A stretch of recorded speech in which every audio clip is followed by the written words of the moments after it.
జలశక్తి మంత్రి సిఆర్ పాటిల్ తో సీఎం రేవంత్ రెడ్డి, నీటిపారుదల శాఖ మంత్రి ఉత్తమ్ కుమార్ రెడ్డి సమావేశమయ్యారు. ఏపీ ప్రభుత్వం నిర్మించ తలపెట్టిన బనకచెర్ల ప్రాజెక్టుపై తెలంగాణ ప్రభుత్వం తరపున అభ్యంతరాలను తెలియజేశారు. జలశక్తి మంత్రితో సుమారు గంటకు పైగా సమావేశం సాగగా బనకచెర్ల ప్రాజెక్టుతో తెలంగాణ ఏ విధంగా నష్టపోతుందో వివరించారు. బనకచెర్ల ప్రాజెక్టు వల్ల ఎగువ రాష్ట్రమైన తెలంగాణ గోదావరి జిల్లాలో వాటా కోల్పోతుందని కేంద్ర మంత్రికి తెలియజేశారు. తెలంగాణ రైతాంగ ప్రయోజనాలే తమ ప్రాధాన్యమని సీఎం రేవంత్ రెడ్డి అన్నారు. గత ప్రభుత్వం తప్పిదాల వల్ల జరిగిన నష్టాన్ని కాంగ్రెస్ ప్రభుత్వం అడ్డుకుంటుందని కూడా మంత్రి ఉత్తమ్ కుమార్ రెడ్డి తెలిపారు. ఎట్టి పరిస్థితిలో బనకచెర్ల ప్రాజెక్టుకు అంగీకరించే పరిస్థితే లేదని కూడా ఉత్తమ్ స్పష్టం చేశారు.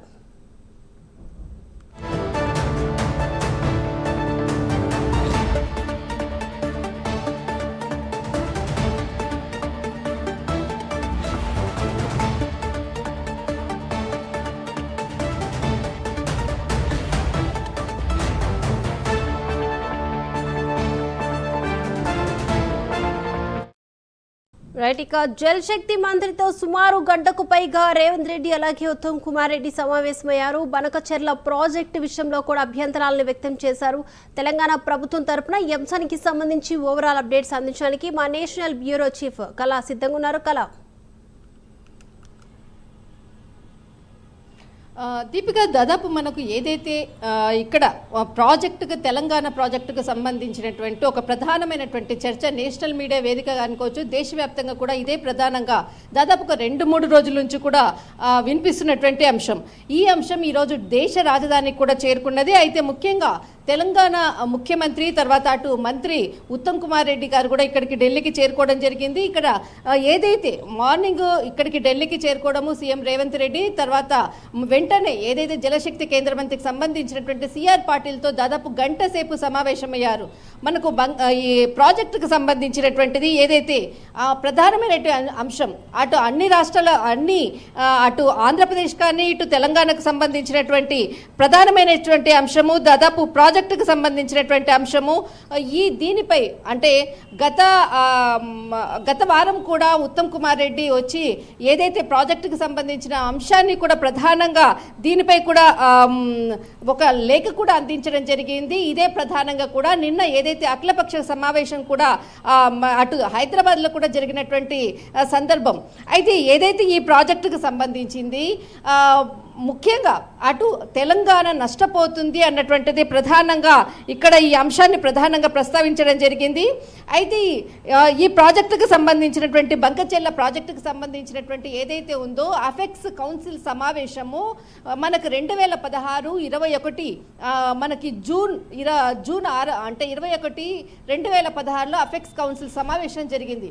అప్పుడు ఉన్నటువంటి ఏదైతే ఆంధ్రప్రదేశ్ ప్రభుత్వము అటు తెలంగాణలో ఉన్నటువంటి గత ప్రభుత్వము రెండు ప్రభుత్వాల మధ్య జరిగినటువంటి ప్రధానమైనటువంటి చర్చే ఇప్పుడు ప్రధానంగా ఈ ప్రాజెక్టుకు సంబంధించినటువంటి కీలకమైనటువంటి అటు ఆంధ్రప్రదేశ్ కానీ ఇటు తెలంగాణ రెండు రాష్ట్రాల మధ్య కీలకమైనటువంటి చర్చలకు దారితీసిందని చెప్పవచ్చు.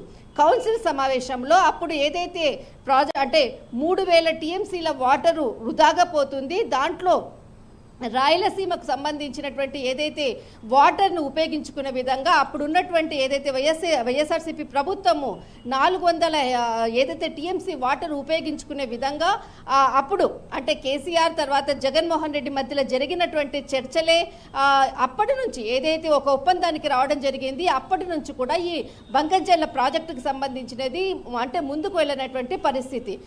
పలు విధాలుగా కూడా చాలా సందర్భాల్లో ఈ ప్రాజెక్టుకు ముందుకు తీసుకెళ్లే విధంగా కూడా అటు రైతులు కూడా చాలాసార్లు కూడా ఆందోళన చేశారు. ఇక్కడ మరొకటి ఏంటంటే ప్రభుత్వం మారింది. ఇప్పుడు ఆ ప్రభుత్వంలో మారిన తర్వాత ఇప్పుడు ప్రస్తుతం కూడా ఆ ప్రాజెక్టును ముందుకు తీసుకెళ్లాలన్న ఉద్దేశంతో అటు మంత్రి ఉత్తమ్ కుమార్ రెడ్డి పలుమార్లు కూడా ఇక్కడ మంత్రికి కూడా కేంద్ర మంత్రికి కూడా లేఖలు కూడా ఇవ్వడం జరిగింది.